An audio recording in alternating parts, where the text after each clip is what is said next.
I dislike them more than anybody. They're Jewish. By what definition? The Mega Beak, no teams, just truth, no right, no left. We're not doing that here anymore, just independent common sense. And we're calling him out. Today we're calling out Tucker Carlson, who I used to be a fan of. And if you watch Tucker Carlson, you've probably seen a bit of an evolution over the past year, specifically when it comes to Israel, mostly stemming from Gaza and Iran, which, to be fair, are legitimate topics. And there's nothing wrong with having political opinions about wars or countries or politicians. That's not what this is about. But the other day I was watching YouTube, which I don't do very often, and I watched the Huckabee video, which came out a long time ago, but I hadn't seen it. And there was one part that just blew my mind, and I'm going to bring that to you in just a minute. But I started to dig into it more, and I wanted to find out what the hell he was talking about. And I just noticed a ton of hypocrisy and, quite frankly, a lot of fixation and hysteria and outright delusion. So I wanted to show you that transformation in real time. So we're going to get into the Twilight Zone, but before we do that, I'm going to show you what Tucker says this is all about, and then we'll dip into the crazy. Let's go. You have made the argument very strongly that the United States has been pushed into something not in its own national interest by pressure from Israel and the lobbying power of Israel. Well, it has been. The question is whether the person who makes the ultimate decision, who would be President Trump, should have pushed back. That's it. Of course, Trump should have pushed back. As previous presidents have done. To some extent, some very limited extent. George W. Bush didn't push back. We wound up in the Iraq War, and now everyone pretends, oh, that had nothing to do with Israel. I was there. I was talking to Bush. That's not true. That's a lie. And that's why it's so important, from my perspective, to say out loud what is true before history is rewritten and disappears. And it's lying, and it gets us here. Because we say, oh, no, lobbying efforts had no effect. Really? We say that about our pharmaceutical policy? No. Everybody understands that every policy a large government makes, including ours, is influenced by various stakeholders who are affected by that policy. But this is the one area we have to be like, no, it had nothing to do with the fact that his biggest donors were pushing him to do this, or the BB visited 7 times in 1 year. Are you joking? I'm not going to play along with the lies anymore. I don't hate Jews. I don't hate Israel. So nothing terribly unreasonable yet. No foreign wars, America first, which is what Trump campaigned on. Most of us don't want to be in foreign wars. Other than he says the Iraq War was started by Israel, he was there. He was actually pro the Iraq War in 2003, and it wasn't until late 2004 that he turned against it, saying it was a total disaster, which it was. But now he's saying it's about Israel, which seems to be a common theme these days. But now let's get into why he says the Iran war is happening. Go. All I've heard is the kind of tiresome fear-mongering about nuclear weapons, which Iran did not have. It's insulting, actually, even to make that argument to me, that Iran's nuclear program posed such a threat to the United States 3 weeks ago that we had to launch a full-scale war against them.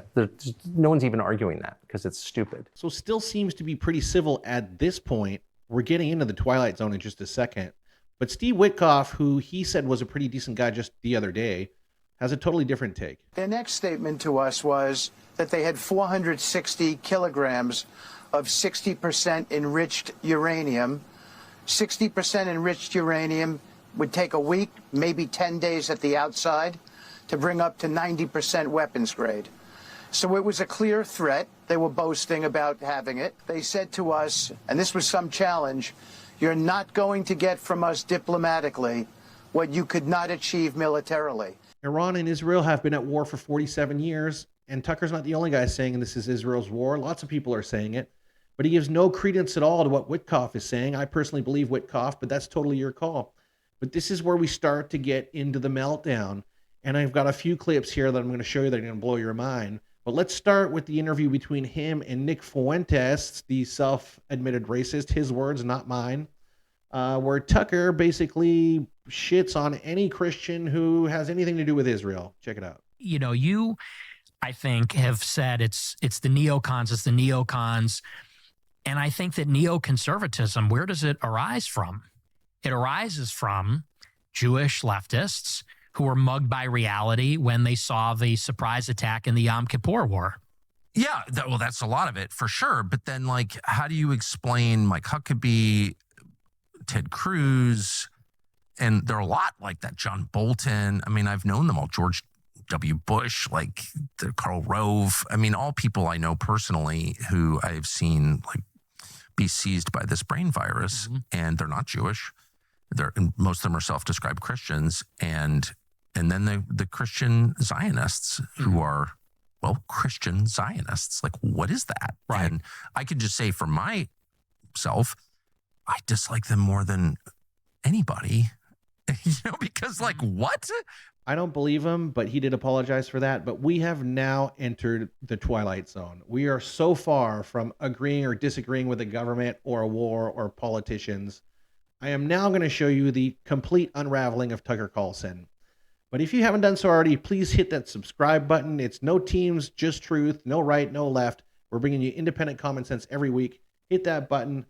Let's check it out. If Bibi's family, we know they lived in Eastern Europe. There's no evidence they ever lived here. He's not religious. But in what sense? But How do we know that? Do you have his family tree? No, we don't. Do you? He doesn't. So no one does. That's the point. But So how do we know that he has any connection to this land at all? His ancestors didn't. He doesn't practice Judaism in any rigorous way. His ancestors didn't live here. They didn't speak the language, and there's no evidence they ever lived here. So on what basis does he have a right to be here? Very much speaks the language. The only thing we know about them is they lived in Latvia or Poland. They're Eastern European.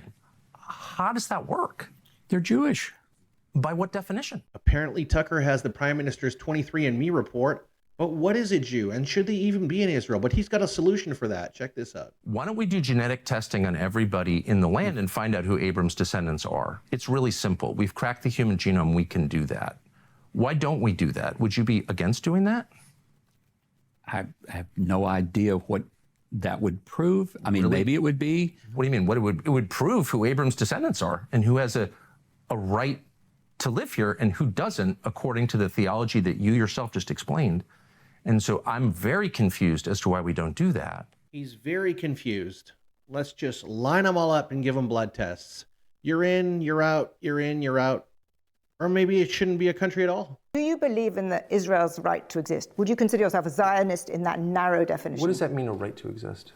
The existence of the political state of Israel as But it it has has a existed. right. What does that mean? That you think it should continue in its existence as a state right now. So you do not agree with Iran, for example. Well, let me just ask, since you asked me the question, it's fair for me to get you to define the term so I can answer it. You've asked two questions. The first was, do you believe Israel has a right to exist? And the second question was, do you believe Israel should continue to go on as a nation state?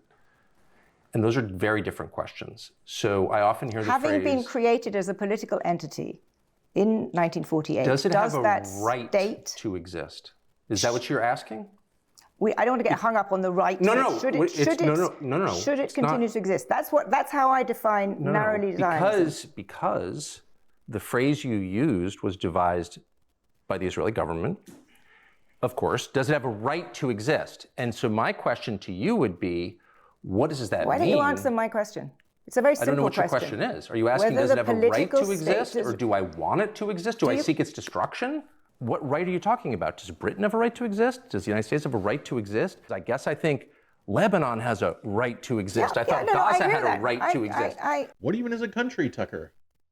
We are so far from talking about the legitimacy of wars and politicians and countries and politics, which are completely legitimate debates. But you have lost the plot.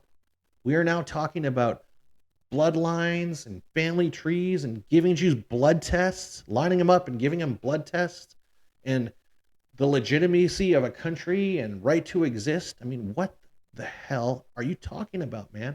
How did you get here? What does that have to do with the war?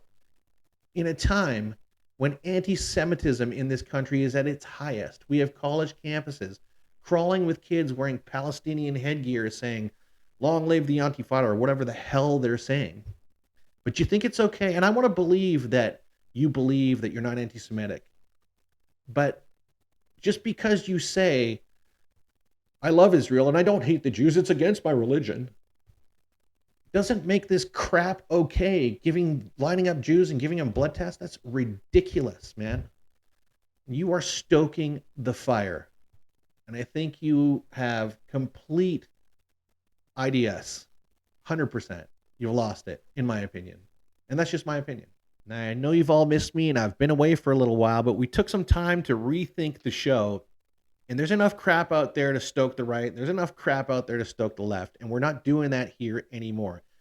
It's no teams, just truth. No right, no left. Just independent common sense. We're going to call them out.